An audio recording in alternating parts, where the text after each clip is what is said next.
Welcome to Pratap classes. दोस्तों, Pratap classes के YouTube channel पर आपका स्वागत है। आज है 26 मई 2026 और 26 मई 2026 के जितने भी इंडिया और वर्ल्ड के जो करंट अफेयर्स के क्वेश्चन बनते हैं, आज उनका अपने डिस्कशन करेंगे। पूरा वीडियो ध्यान से देखना और लास्ट में आपसे क्वेश्चन पूछूंगा जिनके जवाब आपको कमेंट बॉक्स में देना होगा। आज अपने पढ़ेंगे स्वदेशी रॉकेट लॉन्चिंग सिस्टम सूर्यास्त्र का सफल परीक्षण किया गया। नेपाल के अंदर south Asian soft hockey championship के अंदर कौन विजेता रहा और राज्यसभा की याचिका समिति के नए अध्यक्ष कौन नियुक्त हुए हैं, इनकी आज हम चर्चा करेंगे पूरे लेटेस्ट न्यूज़ के साथ में। डेली आपको सुबह ये 7:15 पर ये करंट अफेयर्स की क्लास आपको लाइव मिलती है। और जो भी साथी bank, UPSC, SSGD, RAS, railway, ऐसे एग्जाम, एलडीसी, कोई भी एग्जाम हो, उन सभी एग्जाम के लिए मात्र 15 मिनट की क्लास पूरे फैक्ट के साथ, पूरे लेटेस्ट न्यूज़ के साथ में करंट की क्लास आपको मिलती रहेगी। तो सभी साथी एक बार करेंगे सेशन को लाइक शेयर। सभी साथियों को प्यार भरा नमस्कार, गुड मॉर्निंग। तो सबसे पहले हमने कल 25 मई को क्या पढ़ा था, उन क्वेश्चनों को एक बार करेंगे रिवीजन। हमने पढ़ा 21 मई 2026 को भारत ने अग्नि-1 बैलिस्टिक्स मिसाइल का सफल परीक्षण कहाँ से किया? चांदीपुर, उड़ीसा से। भारत के चंद्रयान 3 मिशन को American institute of aeronautics and astronautics द्वारा कौन सा पुरस्कार दिया गया? तो गोडार्ड एस्ट्रोनॉटिक्स अवार्ड द्वारा। भारतीय सेना की मेजर अभिलाषा बराक को वर्ष 2025 के लिए किस पुरस्कार से सम्मानित किया गया? तो इनको मिला संयुक्त राष्ट्र सैन्य लिंग अधिवक्ता पुरस्कार से सम्मानित किया गया। इसके अलावा हमने पढ़ा गुरविंदर सिंह ने एथलेटिक्स फेडरेशन प्रतियोगिता की पुरुषों की 100 मीटर रेस के अंदर कितने समय में पूरी करके नया राष्ट्रीय रिकॉर्ड बनाया? तो 10.09 सेकंड में। और केंद्रीय युवा मामले और खेल राज्य मंत्री रक्षा खड़गे ने fit India Sundays on cycle के विशेष राष्ट्रमंडल खेल संस्करण का नेतृत्व कहाँ किया? तो भारतीय प्रौद्योगिकी संस्थान है गुवाहाटी के अंदर। तो ये थे कल के क्वेश्चनों का रिवाइज हमने कर लिया। इसका टेस्ट आपको इस टेस्ट सीरीज के अंदर आपको मिल जाता है। ये ऑल इन वन की टेस्ट सीरीज है, डेली वाली अपनी test series, daily test, daily PDF, weekly test, weekly मिल गया। जैसे कल संडे के दिन वीकली क्लास आई थी, वीकली टेस्ट मिल गया, मंथली टेस्ट आपको मिल जाएगा। मंथली पीडीएफ मिलती है जिसका प्रिंट निकाल के अच्छे से पढ़ सकते हो। इसमें आपको 31 दिसंबर 2026 तक डेली, वीकली, मंथली और मंथली पीडीएफ वगैरह मिलती रहेगी। अब करें स्टार्ट आज की क्लास। 26 मई 2026 जितने भी साथी लाइव जुड़ चुके हैं एक बार करेंगे सेशन को लाइक और शेयर। आज की क्लास का पहला क्वेश्चन, भारत के रक्षा मंत्री हैं अपने राजनाथ सिंह। इन्होंने 300 किलोमीटर मारक क्षमता वाली इस स्वदेशी सार्वभौमिक रॉकेट प्रक्षेपण प्रणाली का प्रक्षेपण किया है। ये देखो आपके सामने तस्वीर में कि इस प्रकार के क्वेश्चन आपको बढ़िया तरीके से पढ़ने हैं। वर्तमान में हमारे रक्षा मंत्री है राजनाथ सिंह। इन्होंने 300 किलोमीटर मारक क्षमता वाली एक स्वदेशी रॉकेट प्रणाली का प्रक्षेपण किया है जिसका नाम क्या है? सूर्यास्त्र। अब कहीं पे नाम इसका सूर्यास्त्र भी आ सकता है, कहीं पे नाम इसका सूर्यास्त्र भी आ सकता है। तो दोनों को अच्छे तरीके से पढ़ना है। तो हमारे रक्षा मंत्री राजनाथ सिंह ने स्वदेशी रॉकेट लॉन्चिंग सिस्टम सूर्यास्त्र का शुभारंभ किया है। ये भारत की पहली 300 किलोमीटर मारक क्षमता वाली यूनिवर्सल रॉकेट लॉन्चिंग प्रणाली है। यहाँ से क्वेश्चन किस प्रकार बनेगा, क्योंकि कथन से रिलेटेड पूरा क्वेश्चन आएगा। इसकी याद रखना 300 किलोमीटर मारक क्षमता है। इसका सफल परीक्षण integrated test range Chandipur, Orissa के चांदीपुर एकीकृत परीक्षण रेंज से किया गया। सूर्यास्त्र भारत की एक तोपखाना और लंबी दूरी की युद्ध क्षमता को मजबूत करेगा। तो इसकी मुख्य विशेषता क्या है? भी सूर्यास्त्र है ये भारत की तोपखाना एवं लंबी दूरी के युद्ध क्षमता मिसाइल है और ये पूरी तरह से स्वदेशी तकनीक पर विकसित प्रणाली है। तो क्या है? पूरी तरह से स्वदेशी है। रक्षा मंत्री ने शिरडी में, महाराष्ट्र के शिरडी में एक निजी रक्षा विनिर्माण परिसर का भी उद्घाटन किया है। अब देखो यहाँ पे लॉन्चिंग सिस्टम सूर्यास्त्र का भी शुभारंभ कर दिया। इसी के साथ में महाराष्ट्र के शिरडी में एक निजी रक्षा विनिर्माण परिसर का भी उद्घाटन किया है। तो दो चीजें आपको याद रखनी है अच्छी तरीके से, ठीक है? तो याद रखना ये 300 किलोमीटर मारक क्षमता वाली मिसाइल है जिसका नाम है सूर्यास्त्र। ये देखो आपके सामने एक बार तस्वीर में आप देख सकते हो। अगला क्वेश्चन, काठमांडू नेपाल में आयोजित पहली south Asian soft hockey championship के पुरुष वर्ग के फाइनल में भारत ने किस टीम को हराकर खिताब जीता है? तो सबसे पहले आपको याद रखना है ये है पहली south Asian soft hockey championship जिसका आयोजन हुआ था काठमांडू, नेपाल के अंदर। तो इसमें पुरुष और महिला अपनी भारतीय टीम दोनों ने खिताब जीत लिया। पुरुषों के अंदर भी भारत ने जीता और महिला के अंदर भी भारत ने जीता है। तो यहाँ पे पूछा है पुरुष वर्ग में, तो पुरुष वर्ग के अंदर फाइनल में किसको हराया था? पाकिस्तान को। याद रखना किसको हराया? ऑप्शन नंबर डी, पाकिस्तान को। ठीक है, याद रखना अच्छे तरीके से फाइनल में। तो south Asian soft hockey championship Kathmandu Nepal में हुई। पुरुष और भारत ने पुरुष और महिला दोनों वर्गों के खिताब जीते।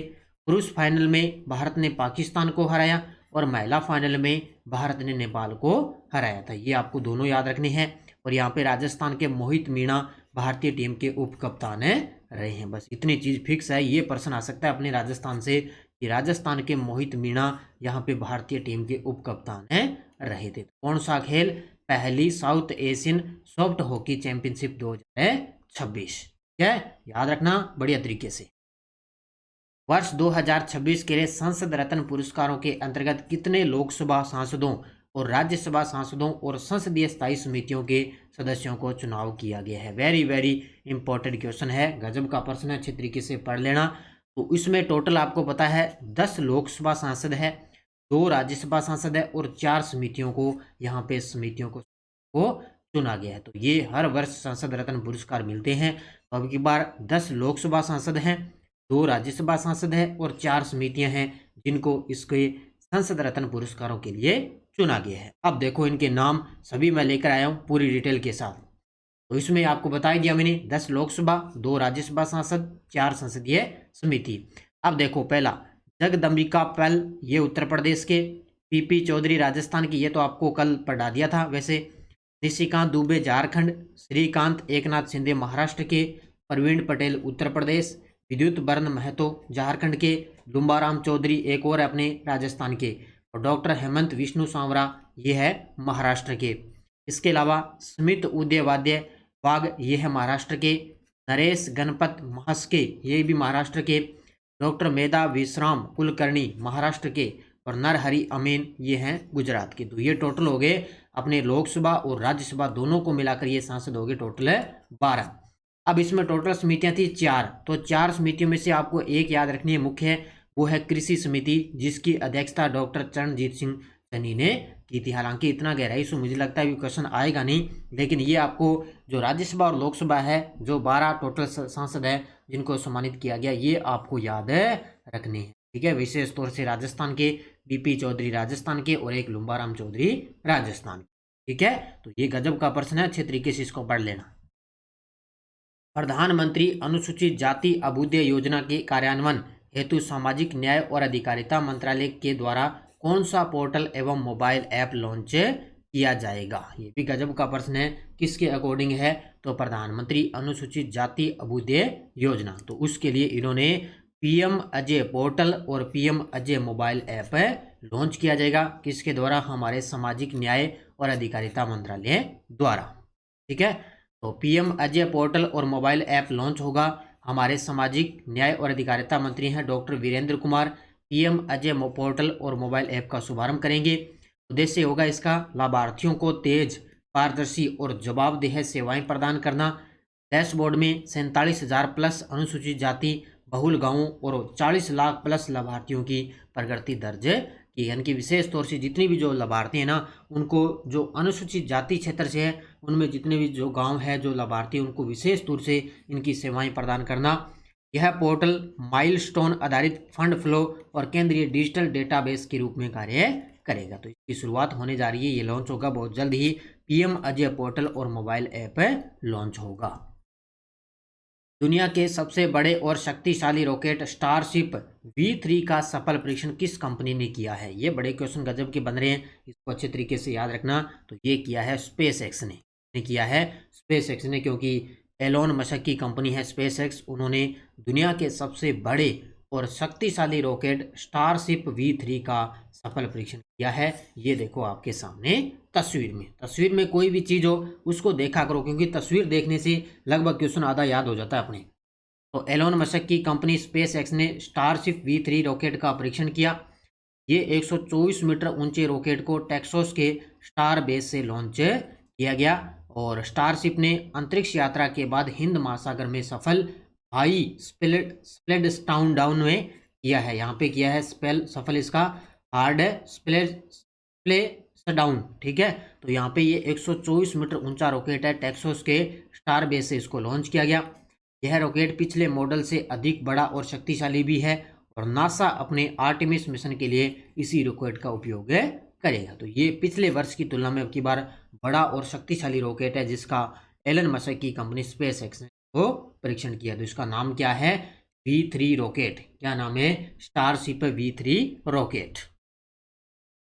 भारत की मेजबानी में 26 मई 2026 को नई दिल्ली में आयोजित क्वाड विदेश मंत्रियों की बैठक में निम्न में से कौन से देश शामिल होंगे? तो आज 26 मई है और आज से नई दिल्ली के अंदर क्वाड विदेश मंत्रियों की बैठक हो रही है। तो उनमें से कौन कौन से देश है शामिल है? तो क्वाड देशों के अंदर भारत भी शामिल है, अमेरिका है और जापान है और ऑस्ट्रेलिया भी शामिल है। तो भारत की तरफ से अपने विदेश मंत्री है डॉक्टर एस जयशंकर, वो इसके अंदर भाग लेंगे। तो आज से ये बैठक होगी, आज से 26 मई 2026, ठीक है। तो आयोजन दिल्ली के अंदर होगा। विदेश मंत्री डॉक्टर एस जयशंकर के निमंत्रण पर किया गया।